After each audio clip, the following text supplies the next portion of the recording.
Book 3, The Harp of Alfred. In a tree that yawned and twisted, the king's few goods were flung, a mass book bewildered, line by line, and weapons and skin of wine, and an old harp unstrung. By the yawning tree in the twilight, the king unbound his sword, severed the harp of all his goods, and there in the cool and soundless woods sounded a single chord. Then laughed and watched the finches flash, the sullen flies and swarm, and went unarmed over the hills with the harp upon his arm, until he came to the White Horse Vale and saw across the plains, and the twilight high and far and fell, like the fiery terraces of hell, the campfires of the Danes.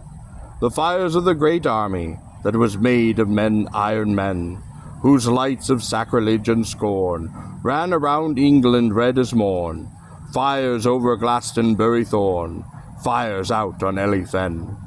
And as he went by White Horse Vale, he saw lie wan and wide the old horse graven, God knows when, by gods or beasts or what things then, walked a new world instead of men, and scrawled on the hillside. And when he came to White Horse Down, the great white horse was grey, for it was ill scored of the weed, and lichen and thorn could crawl and feed, since the foes of settled house and creed had swept old works away. King Alfred gazed all sorrowful at thistle and mosses grey, till a rally of Danes with shield and bill rolled drunk over the dome of the hill, and hearing of his harp and skill, they dragged him to their play. And as they went through the high green grass, they roared like the great green sea, but when they came to the red campfire, they were silent suddenly. And as they went up the wastes away, they went reeling to and fro, but when they came to the red campfire, they stood all in a row. For golden in the firelight, with a smile carved on his lips, and a beard curled right cunningly, was Guthrum of the northern sea, the emperor of the ships. With 3 great earls King Guthrum went the rounds from fire to fire, with Harold, nephew of the king, and ogre of the stone and sling, an elf whose gold lute had a string, with a side like all desire. The earls of the great army, that no men born could tire, whose flames anear him or aloof took hold of towers or walls of proof, fire over Glastonbury roof, and out on Ely fire. And Guthrum heard the soldier's tale, and bade the stranger play, not harshly, but as one on high, on a marble pillar in the sky, who sees all folk that live and die, pygmy and far away. And Alfred, king of Wessex, looked on his conqueror, and his hands hardened, but he played, and leaving all later hates unsaid, this sang some song of old British raid on the wild west march of yore. He sang of war in the warm wet shires, where rain nor fruitage fails, where England of the motley states deepens like a garden to the gates in the purple walls of Wales. He sang of the seas of savage heads, and the seas and seas of spears, boiling all over Offa's dyke, what time a Wessex club could strike, the kings of the mountaineers. Till Harold laughed and snatched the harp, the kinsman of the king, a big youth beardless like a child, whom the new wine of war sent wild, smote and began to sing. And he cried of the ships as eagles, that circled fiercely and fly, and sweep the seas and strike the towns from Cyprus round to Skye. How swiftly and with peril they gather all good things, the high horns of the forest beasts, or the secret stones of kings. For Rome was given to rule the world, and gat of it little joy, but we shall enjoy the world, the whole hew world a toy. Great wine like blood from Burgundy, cloaks like the clouds from Tyre, and marble like solid moonlight, and gold like frozen fire, smells that a man might swill in cup, stones that a man might eat, and the great smooth women like ivory that the Turks sell in the street. He sang the song of the thief of the world, and the gods that love the thief, and he yelled aloud at the cloister yards where men go gathering grief. Well, have you sung, O stranger, of death on the dyke in Wales?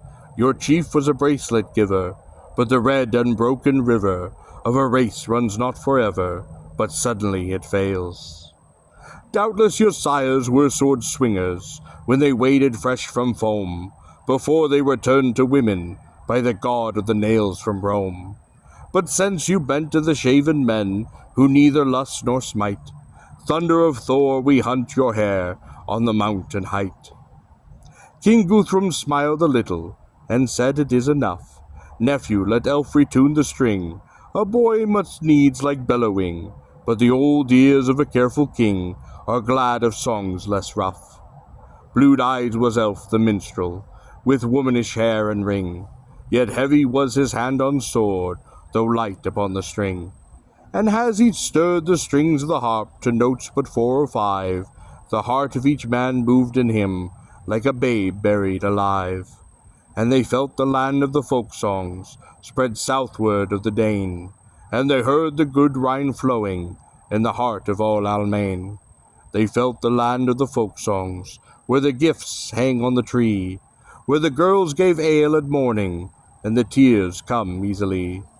The mighty people, woman-like, that have pleasure in their pain, as he sang of Balder beautiful, whom the heavens loved in vain. As he sang of Balder beautiful, who the heavens could not save, till the world was like a sea of tears, and every soul a wave. There is always a thing forgotten, when all the world goes well, a thing forgotten as long ago, when the gods forget the mistletoe, and soundless as an arrow of snow, the arrow of anguish fell. The thing on the blind side of the heart, on the wrong side of the door, the green plant groweth menacing, a maidly lovers. In the spring there is always a forgotten thing, and love is not secure. And all that sat by the fire was sad, save Ogre, who was stern, and his eyes hardened even to stones, and he took the harp in turn. Earl Ogre of the stone and sling was odd to hear and sight. Old he was, but his locks were red, and just were all the words he said, yet he was sad at board and bed, and savage in the fight. You sing of the young gods easily, in the days when you are young, but I go smelling yew and sods, and I know there are gods behind the gods, gods that are best unsung. And a man grows ugly for women, and a man grows dull with ale, and if he find in his soul at last fury that does not fail, the wrath of the gods behind the gods would rend all gods and men. Well, if the old man's heart hath still wheels sped of rage and roaring will, like cataracts to break down and kill, well for the old man then. While there's one tall shrine to shake, or one live man to rend, for the wrath of the gods behind the gods, who are weary to make an end. There lives one moment for a man, when the door to shoulder shakes, when the taut rope puts under the pull, and the barest branch is beautiful, one moment while it breaks. So rides my soul upon the sea that drinks the howling ships, though in black jest it bows and nods under the moons and silver rods. I know it is roaring at the gods, waiting the last eclipse. And in the last eclipse the sea shall stand up like a tower, above all moons made dark and riven, hold up its foaming head in heaven, and laugh, knowing its hour.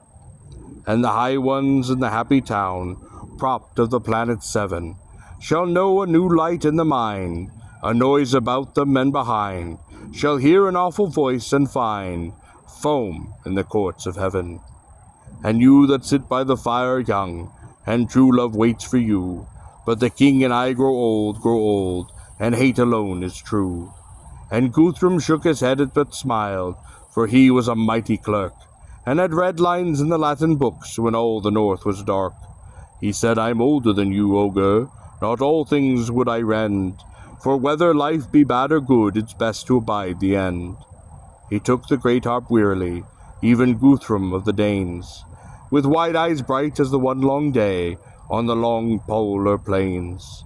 For he sang of a wheel returning, and the mire trod back to mire, and how red hells and golden heavens are castles in the fire.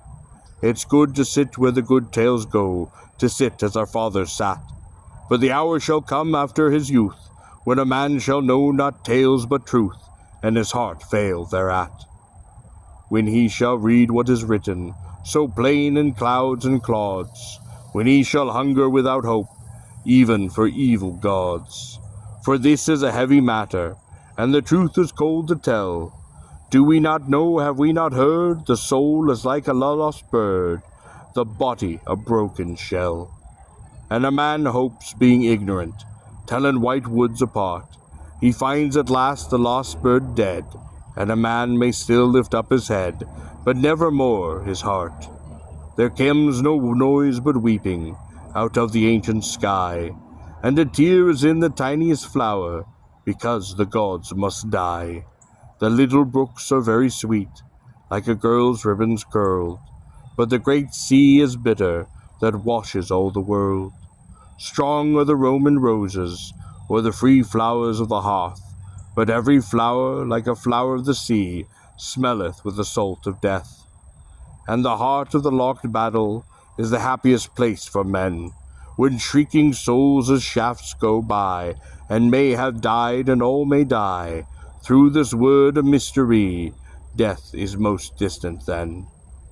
Death blazes bright above the cup, and clear above the crown, but in that dream of battle, we seem to tread it down. Wherefore I am a great king, and waste the world in vain, because man hath not other power, save that in dealing death for dower, he may forget it for an hour, to remember it again. And slowly his hands and thoughtfully fell from the lifted lyre, and the owls moaned from the mighty trees, till Alfred caught it to his knees, and smote it as an ire. He heaved the head of the harp on high, and swept the framework barred, and his stroke had all the rattle and spark of horses flying hard. When God put man in a garden, he girt him with a sword, and sent him forth a free knight, that might betray his lord. He brake him and betrayed him, and fast and far he fell, till you and I may stretch our necks and burn our beards in hell. But though I lie on the floor of the world with the 7 sins for rods, I would rather fall with Adam than rise with all your gods. What have the strong gods given? Where have the glad gods led? When Guthrum sits on a hero's throne, and ask if he's dead. Sirs, I am but nameless man, a rhymester without home, yet since I come of the Wessex clay, and carry the cross of Rome, I will ever answer the mighty earl that asks of Wessex men, why they be meek and monkish folk, and bow to the white lord's broken yoke. With sign have ye, say, blood and smoke. Where is my answer then? That on you is fallen the shadow, and not upon the name, that though we scatter and though we fly, and you hang over us like the sky, you are more tired of victory than we are tired of shame. That though you hunt the Christian man like a hare on the hillside, that hare is still more hard to run than you of heart to ride. That though all lances split on you, all swords be heaved in vain, we have more lust again to lose than you to win again. Your lord sits high in the saddle, a broken-hearted king, but our King Alfred, lost from fame, fallen among foes or bonds of shame, yet I know not what means, trade, or name, has still some song to sing. Our monks go robed in rain and snow, but the heart of flame therein. But you go clothed in feasts and flames, when all is ice within. Nor shall all iron dooms made dumb, men wondering ceaselessly, if it be not better to fast for joy than feast for misery. Nor monkish order only slides down his field to fen. All things achieved and chosen pass as the white horse fades in the grass, no work of Christian men. Ere them sad gods that made your gods saw their sad sunrise pass, the white horse of the white horse vale, that you have left to dark and fail, was cut out of the grass. Therefore your end is on you and your kings, not for fire and Eli fen, not that your gods are 9 or 10, but because it is only Christian men guard even heathen things. For our God hath blessed creation, calling it good, I know. What spirit with him you blindly banned, hath blessed destruction with his hand. Yet by God's death the stars shall stand, and the small apples grow. And the king with harp on shoulder stood up and ceased his song, and the owls moaned from mighty trees, and the Danes laughed long and long.